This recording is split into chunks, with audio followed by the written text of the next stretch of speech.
Hai Tuan Muda Lovers, kali ini Mince mau melanjutkan ringkasan cerita sinetron Terpaksa Menikahi Tuan Muda episode 167.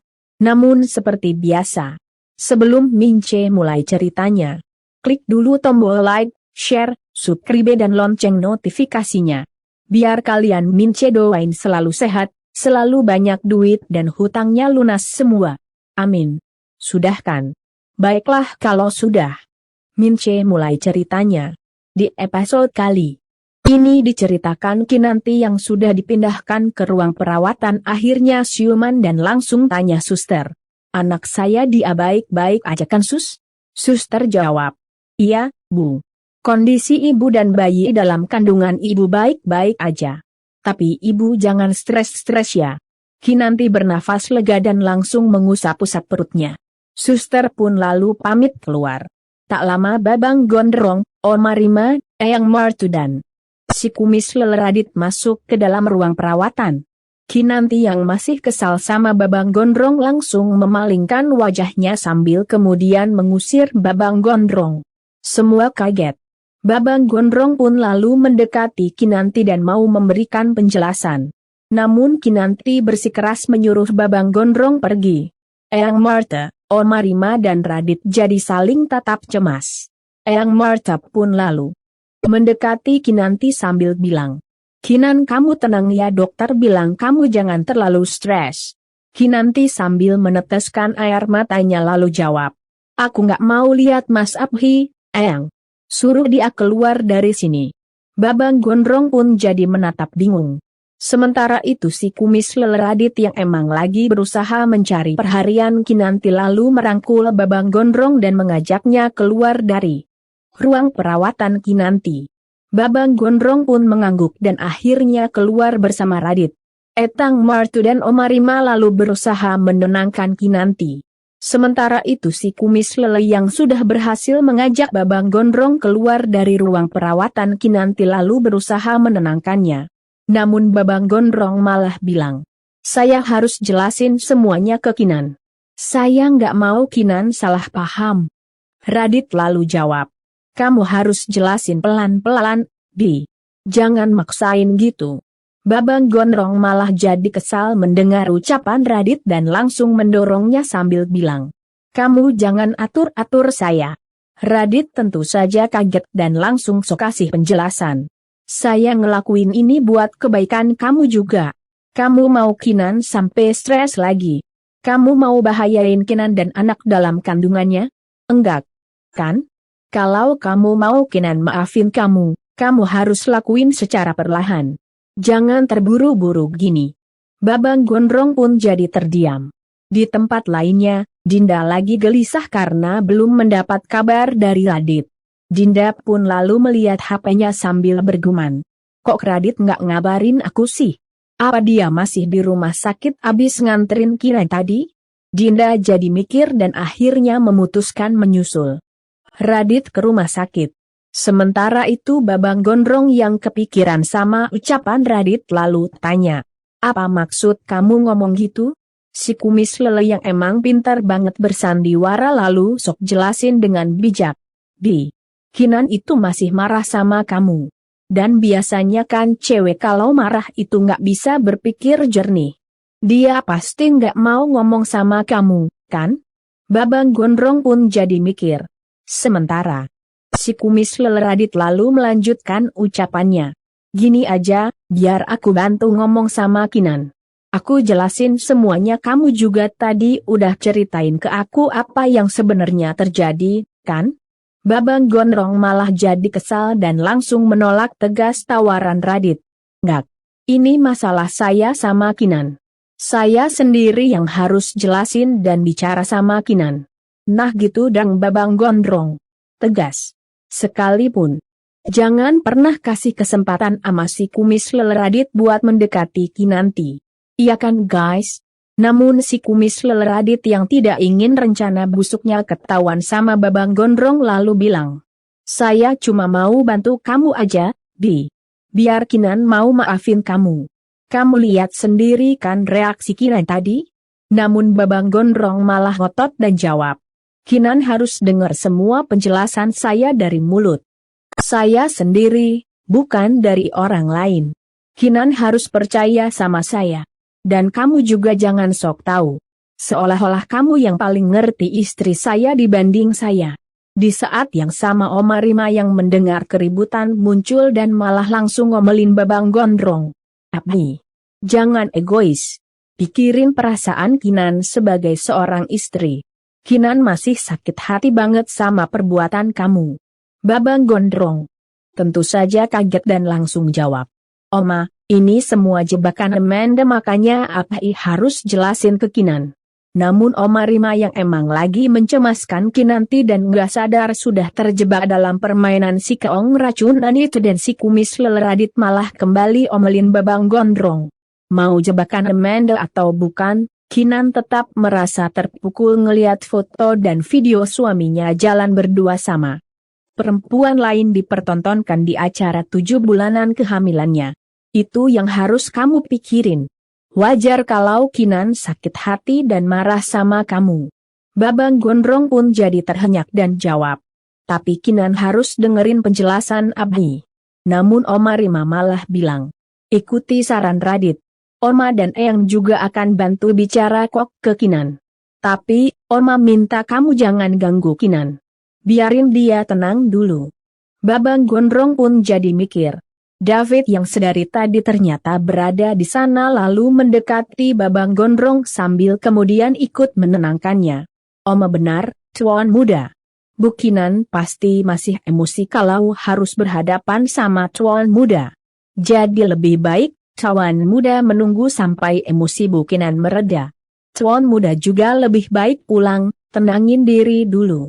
Di saat yang sama Herman muncul dan sambil melirik bete Babang Gondrong lalu tanya ke Oma Rima. Bu Rima, gimana keadaan Kinan dan cucu saya? Oma Rima pun jawab. Kinan dan bayinya baik-baik saja. Kinan sudah sadar kok, sedang istirahat di ruang rawat. Herman pun langsung bernafas lega. Syukurlah kalau Kinan udah baikan. Untung cucu saya selamat. Kalau enggak, Babang Gondrong yang emang lagi kesal langsung memotong ucapan Herman. Kalau enggak, apa? Herman yang emang tidak mau berdebat sama Babang Gondrong tidak menjawab dan malah langsung beranjak ke ruang perawatan Kinanti. Babang Gondrong pun jadi menghela nafas panjang. Sementara itu Herman lalu masuk ke ruang perawatan Kinanti dan langsung memeluk dan menenangkan Kinanti yang masih menangis. Udah sayang, tenang. Ingat kondisi kandungan kamu aja ya? Kinanti sambil terus nangis lalu bilang. Kinan sakit hati banget, Pa. Mas Abdi tega. Herman jawab. Iya, Papa paham kok. Tapi buat sekarang, singkirin dulu pikiran kamu soal Abdi. Fokus sama kesehatan kamu dan bayimu itu lebih penting. Herman lalu lepas pelukan, mengusap air mata Kinanti dan bilang. Papa gak mau kamu dan cucu Papa sakit. Ngeliat kamu kayak gini, Papa juga ikut sakit. Papa ada di sini kok nemenin kamu. Udah ya, jangan nangis lagi. Kinanti pun mengangguk. Sementara itu Babang Gondrong yang terlihat masih kesal lalu menatap Radit dan bilang dengan tegas. Saya minta kamu beneran yakinin Kinan. Kamu tahu kan, saya gak mungkin selingkuh. Si kumis lelep pun mengangguk lega dan jawab. Iya, Bi. Saya akan yakinkan Kinan. Kamu pulang aja, tenangin diri dulu. Babang Gondrong tidak menjawab dan sambil menghela nafas panjang lalu melengos pergi. David pun lalu bergegas mengikutinya. Di tempat lainnya, Nerissa yang masih berada di rumah Herman lalu nunggu taksi yang dipesannya. Tak lama taksi pun datang. Nerissa lalu masuk ke dalam taksi dan taksi pun langsung meluncur pergi. Karen yang sedari tadi ternyata memperhatikan Marissa lalu keluar dari persembunyiannya dan langsung beranjak ke rumah Herman. Karen sambil menatap waspada sekitar lalu mengelurkan kunci satu set kunci seret dari tasnya dan kemudian membuka pintu rumah Herman. Karen pun lalu masuk dan menutup kembali pintu rumahnya Herman. Setelah itu Karen masuk ke dalam kamarnya dan duduk di tepi ranjang sambil ngedumel kesal. Sembunyi sih sembunyi, tapi Miles juga kalau disuruh ngirit terus. Lagian Mas Herman punya masalah sendiri, malah aku yang jadi tumbal buat rencana gilanya. Aku jadi kejebak gini, hidup gak bebas banget. Karina pun jadi mikir dan kemudian kembali bergumam. Ambil perhiasanku aja kali ya. Lumayan kalau dijual, bisa buat shopping. Karina pun beranjak ke lemari dan membuka lacinya. Sementara itu taksi yang dinaikin Marissa terus melaju cepat. Namun di satu jarak, taksinya tiba-tiba mogok. Marissa tentu saja kaget dan jadi heran. Kenapa nih, Pak? Sopir taksi jawab. Maaf, Bu. Kayaknya mogok. Saya cek dulu ya. Sopir taksi lalu keluar dari dalam taksi. Marissa pun jadi ngedumel bete. Gimana sih? Mau bawa penumpang, bukannya dicek dulu. Sopir taksi tidak menghiraukan ucapan Marissa dan langsung membuka kap mesin taksinya. Marissa pun menunggu di dalam taksi sambil kipas-kipas wajahnya pakai tangannya. Tak lama sopir taksi masuk lagi ke dalam taksi dan coba starter taksinya. Namun nggak nyala juga.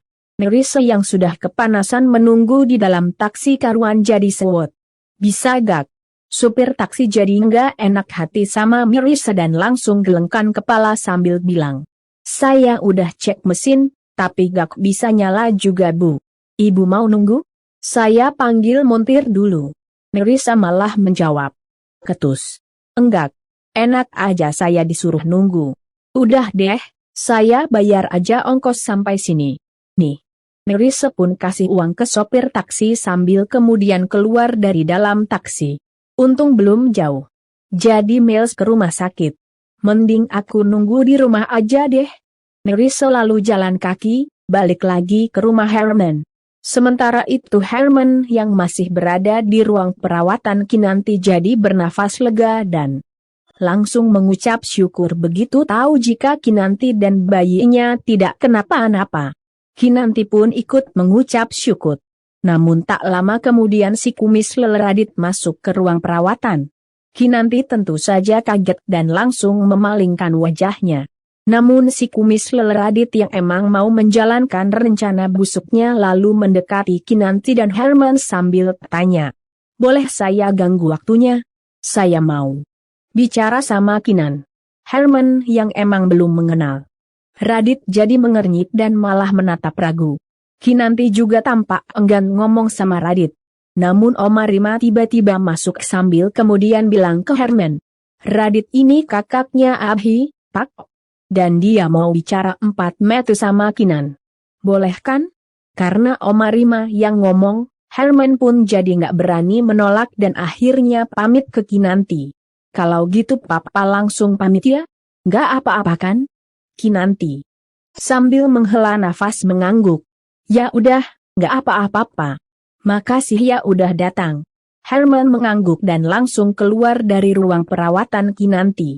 Oma Rima pun lalu ikut keluar. Sementara itu si kumis Leleradit langsung menatap Kinanti. Kinanti karuan jadi risih dan langsung memalingkan wajahnya.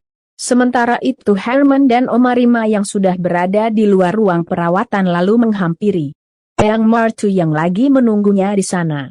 Eyang Marta pun lalu tanya, gimana? Oma Rima jawab, Radit baru mau bicara sama Kinan. Eyang Marta lega dan jawab, mudah-mudahan berhasil ya. Oma Rima mengangguk. Sementara itu Herman lalu pamit ke Eyang Marta dan Oma Rima sambil bilang, kalau ada apa-apa lagi sama Kinan, segera aja kasih tahu saya ya. Tapi mudah-mudahan sih nggak terjadi apa-apa lagi. Oma Rima jawab. Iya Pak, mudah-mudahan.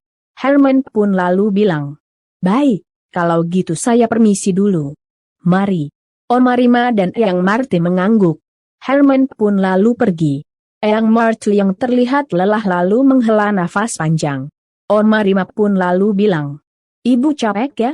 Kita cari tempat duduk yang enak yuk. Sekalian minum teh. Pasti di kantin sini ada. Eyang Marta jawab. Iya deh, mumpung Radit juga masih ngomong sama Kinan. Oma Rima dan Eyang Marta lalu ke kantin. Di saat yang sama dari arah lainnya muncul Dinda dan langsung beranjak ke ruang perawatannya Kinanti. Sementara itu Babang Gondrong dan David akhirnya sampai rumah. Babang Gondrong yang terlihat masih mumet dan lelah lalu duduk di sofa sambil kembali mikirin rumah tangganya. Tak lama Babang Gondrong yang terlihat gelisah lalu bangkit dan bilang, "Nggak bisa. Saya nggak bisa diam aja. Saya nggak bisa diam aja dengan apa yang udah Amanda lakukan sama keluarga saya, Fit. Gara-gara dia, saya hampir aja kehilangan Kinan dan calon bayi saya. Jadi dia nggak bisa lolos begitu aja." David kaget dan langsung berusaha tenangin Babang Gondrong. "Saya ngerti. Tapi Tuan Muda harus tenangin pikiran dulu. Jangan terbawa emosi, karena takutnya malah bikin masalah jadi tambah parah. Udahlah, soal Amanda biar saya yang urus. Tuan Muda fokus aja sama kondisi Bukinan dan calon anak kalian. Karena itu yang paling terpenting sekarang."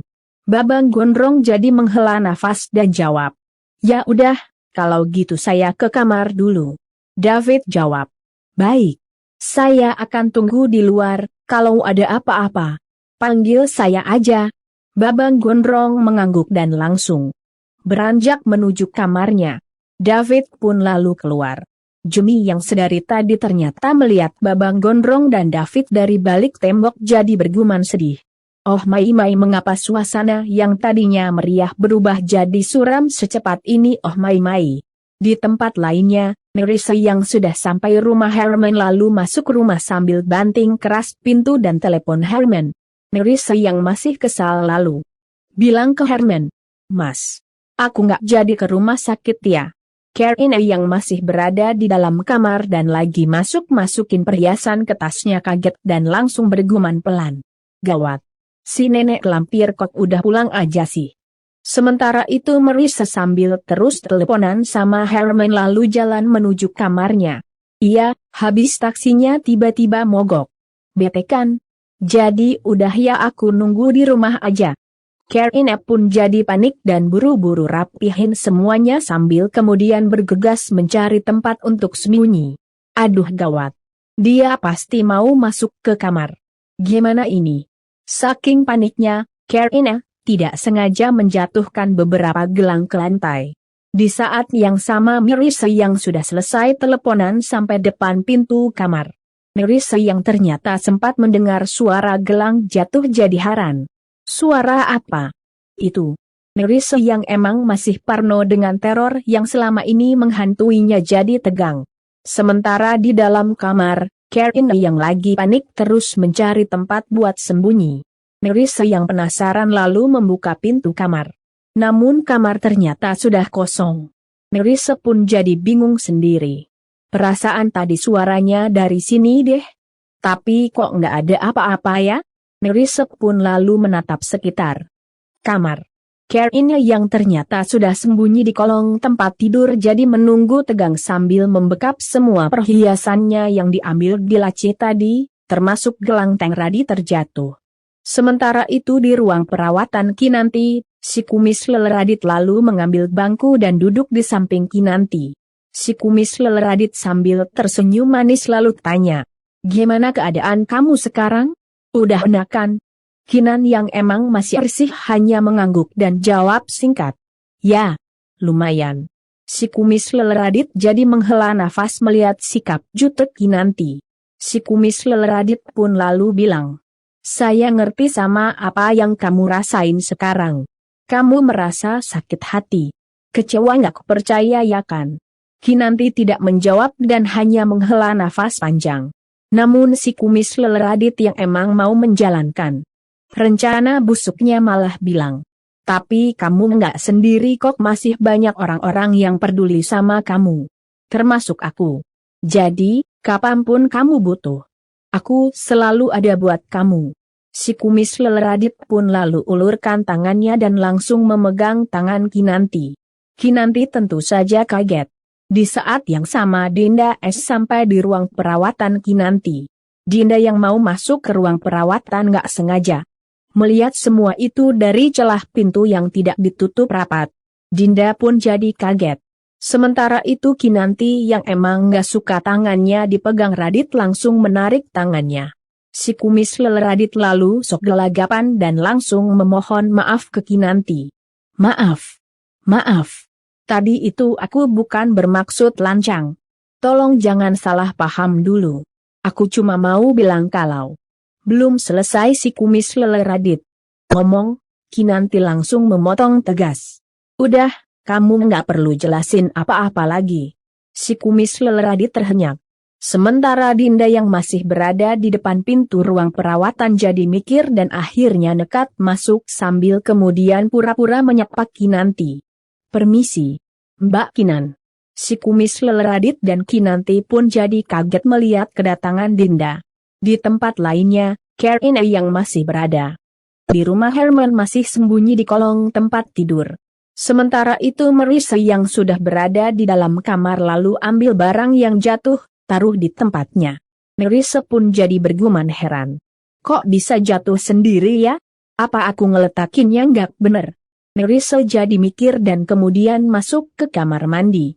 Karina pun jadi lega dan langsung keluar dari kolong tempat tidur sambil berkata dalam hati. Untung aja aku nggak ketahuan nenek sihir itu. Bisa gawat kalau sampai penyamaran aku terbongkar. Karina sambil memicing kesal lalu melihat baby oil yang ada di dalam kamar. Biar kapok dia. Beraninya dia kembali ke rumah ini. Karina pun lalu tumpahin baby oil di depan pintu kamar mandi dan langsung kabur. Sementara itu Babang Gondrong yang kini sudah berada di dalam kamarnya tampak mondar-mandir gelisah karena belum mendapatkan kabar dari Radit. Babang Gondrong pun jadi kesal dan memaki diri sendiri. Bodoh. Harusnya aku nggak kayak gini. Harusnya aku nggak pulang gitu aja. Harusnya aku tetap sama Kinan biarpun Kinan usir aku. Babang Gondrong pun jadi kepikiran sama Radit yang bilang mau bicara sama Kinanti. Babang Gondrong pun lalu bergumam kesal. Nggak. Aku nggak bisa jauh dari Kinan. Kalau aku pergi gitu aja, sama aja aku kayak pengecut. Aku nggak akan biarin Radit bicara sama Kinan mewakili aku. Babang Gondrong yang emang gusar mikirin Kinanti akhirnya memutuskan untuk kembali ke rumah sakit. Sementara itu David yang lagi berada di dekat pool kolam renang lagi kecewa mikirin Amanda. Dalam hatinya David berkata, aku pikir Amanda udah benar-benar berubah dan mau memperbaiki kesalahannya. Tapi kenapa dia sampai tega fitnah Tuan Muda? Kenapa dia tega hancurin hubungan Tuan Muda dan Kinan? Apa selama ini dia belum ikhlasin Tuan Muda? Atau dia masih menyimpan dendam? David pun jadi teringat sama ucapan Amanda yang bilang jika HP-nya hilang. David jadi mikir. Tapi Amanda bilang bukan dia pelakunya. Apa omongannya benar kalau HP-nya itu hilang?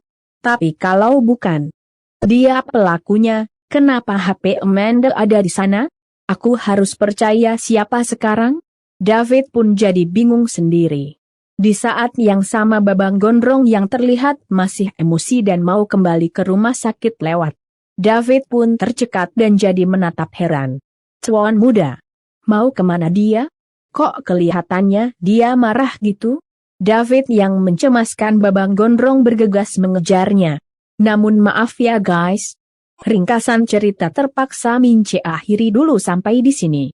Kira-kira apa yang akan dilakukan Babang Gondrong terhadap si kumis lele Radit? Terus apa kira-kira apa yang akan dilakukan Dinda yang tidak sengaja mergokin Radit memegang tangan Kinanti? Terus apa yang akan dilakukan Amanda agar bisa membuktikan jika dia bukan orang yang menayangkan foto-foto Babang Gondrong dan Carl di acara 7 bulanan Kinanti? Mince tunggu jawabannya di kolom komentar. Dan buat yang baru gabung, sekali lagi Mince ingetin, jangan lupa klik like, share, subscribe dan lonceng notifikasinya. Biar kalian Mince doain selalu sehat, selalu banyak duit, hutangnya lunas semua dan pastinya nggak akan ketinggalan update cerita sinetron terpaksa menikahi Tuan Muda.